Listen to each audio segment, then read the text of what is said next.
आपकी प्लेट में गधे का गोश्त है या गाय और भैंस का गोश्त है, ये फ़र्क करना तो थोड़ा मुश्किल हो सकता है। लेकिन क्या आपके गिलास में खालिस दूध है या फिर मिलावट वाला दूध है, ये जानना बिल्कुल भी मुश्किल नहीं है। इसके लिए आप क्या कर सकते हैं कि अगर आप चाहें तो आप इसको लैब टेस्ट भी करवा सकते हैं, या अगर आप इसको घर पे चेक करना चाहते हैं तो आप उस दूध को बॉयल करें, उसका दही बनाएं और उस दही के ऊपर से आप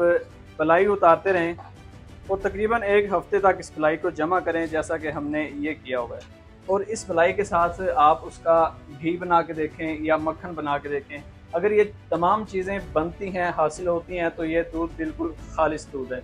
तो अगर ये अलग बहस है कि उससे कितनी क्वांटिटी में घी या मक्खन बनता है, ये एक अलग बहस है। अगर दूध केमिकल वाला होगा तो उसके साथ ये तमाम प्रोसेस नहीं हो सकेगा, उसका दही नहीं बनेगा या उससे आगे घी मक्खन वगैरह बिल्कुल भी नहीं बन सकेगा। या अगर आप और भी आसान तरीके से चेक करना चाहते हैं तो आप दूध को 24 घंटे के लिए फ्रिज के बाहर रख दें, तो वो दूध अगर ख़राब हो जाता है तो समझ लें कि वो दूध बिल्कुल खालिश है, वो बिल्कुल केमिकल वाला नहीं है। या तीसरा तरीका ये है कि आप G10 4 में हमारी शॉप पे तशरीफ़ लाएँ या हमारी दीगर ब्रांचेज़ G11, G13 और B17 से ये तमाम चीज़ें तसल्ली के साथ आप लेके जा सकते हैं, क्योंकि हमारी तमाम शॉप्स पे ये प्रोसेस दूध बनाने, दही बनाने का, घी, मक्खन और ये तमाम प्रोसेस